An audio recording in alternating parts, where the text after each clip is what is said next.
I'm a divorce attorney. I've been practicing for over 20 years. I began in Los Angeles, but I've owned my firm in Nevada since 2001. My firm has a particular subspecialty, men's rights.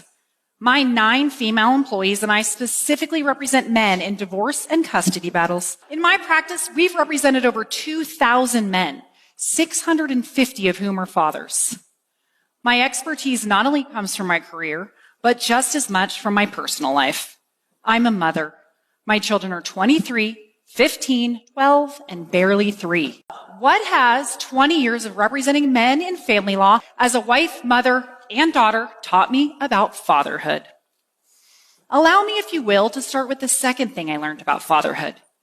Men parent differently than women, big surprise. But their influence is crucial in the development of their children. When getting my father clients ready for court, I prepare them for this kind of interrogation. Who's your children's doctor or dentist? What's the name of your school principal or even their teacher? What grades did they get on their last report card? 9 times out of 10, they miss the majority of these questions. Seriously, does this mean they don't care or love their children as much? I bet it makes you wonder. But please hold your judgment. Here are the questions that my father clients can easily answer. If your son could be a superhero, what would his power be? What kind of monsters do your kids fear?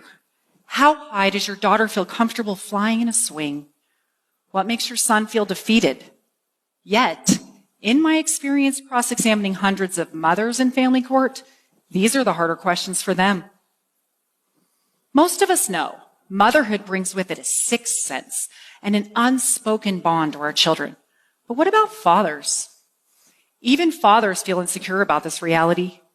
After representing 650 fathers, I can count on one hand those that felt secure in their instinctive role and significance to their children.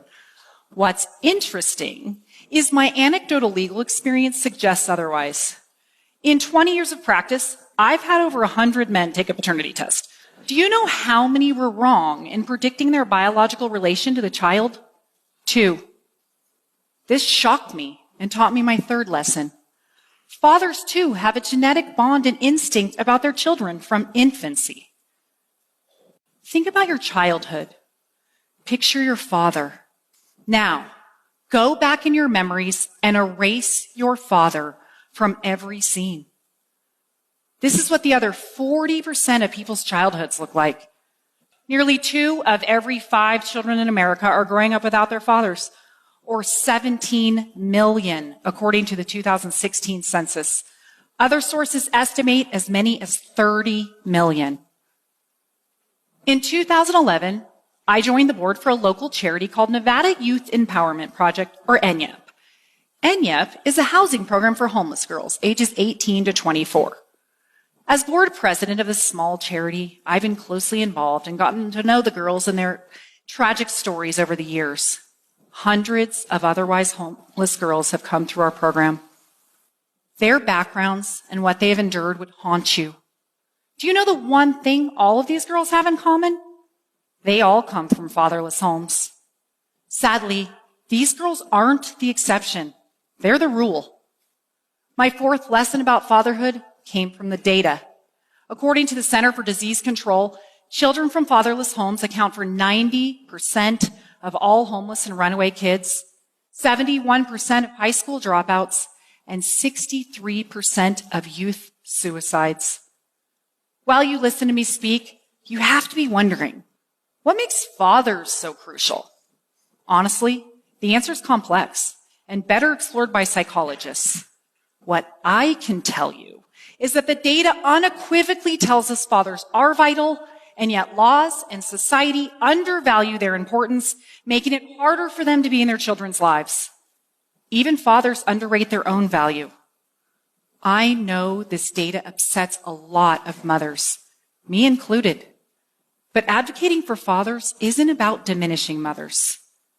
While children deserve both parents whenever possible, this crisis is specific to fathers. The occurrence of fatherlessness is epidemic. The effects are catastrophic, and the causes are male gender specific. Nearly 30 years ago, leading child psychologist Michael Lamb reminded us, fathers are the forgotten contributors to child development. Yet, researchers have found that children with involved fathers have stronger cognitive and motor skills, elevated physical and mental health, become better problem solvers, and are more confident, curious, and empathetic. Sadly, we've had this data for 30 years, and fatherlessness has only continued to rise during this time. The main contributors to fatherlessness are divorce and out-of-wedlock births. Every 13 seconds, someone in America gets divorced. That equates to almost 2.5 million divorces a year.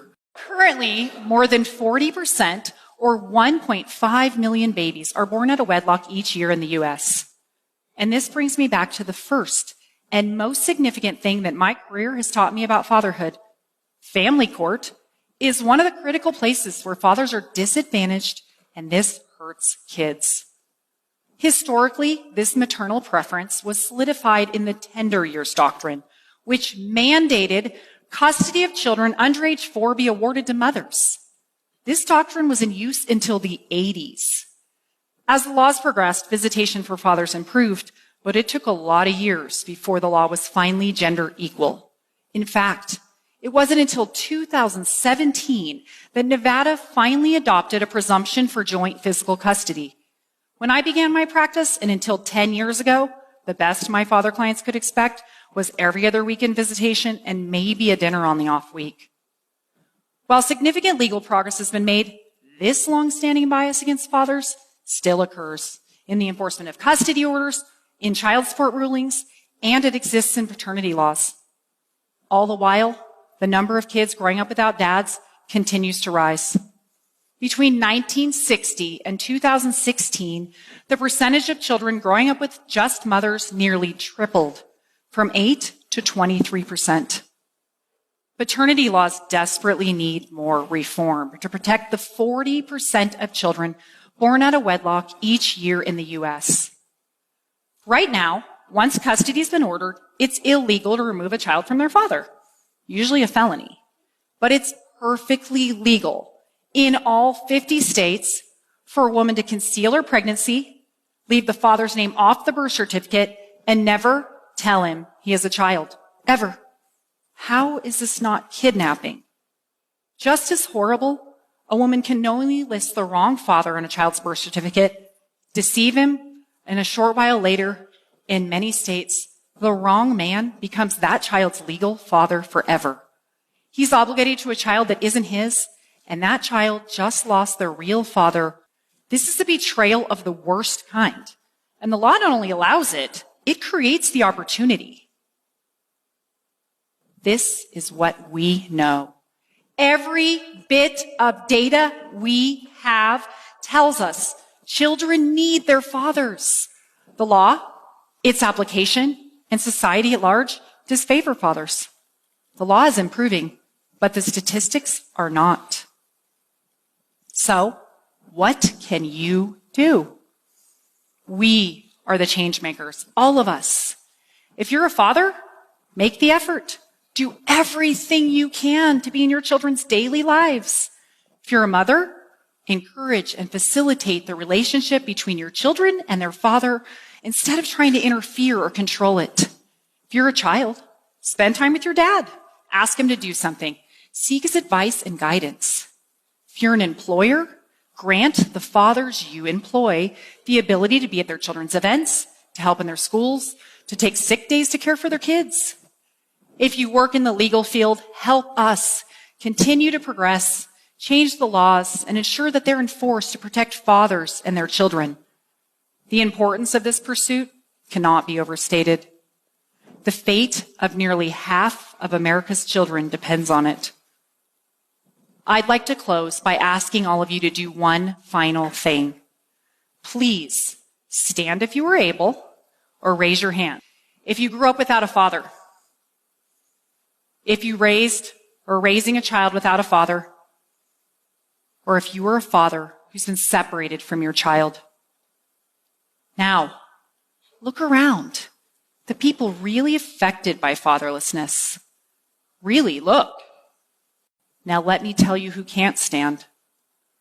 the 1,000 fatherless children who were murdered last year, the 3,000 fatherless children who died from drugs, the 3,200 fatherless children who committed suicide last year, and the 14,000 fatherless children who were incarcerated.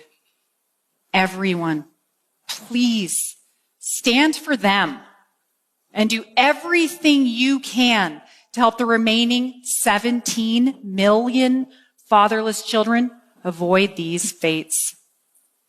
Thank you.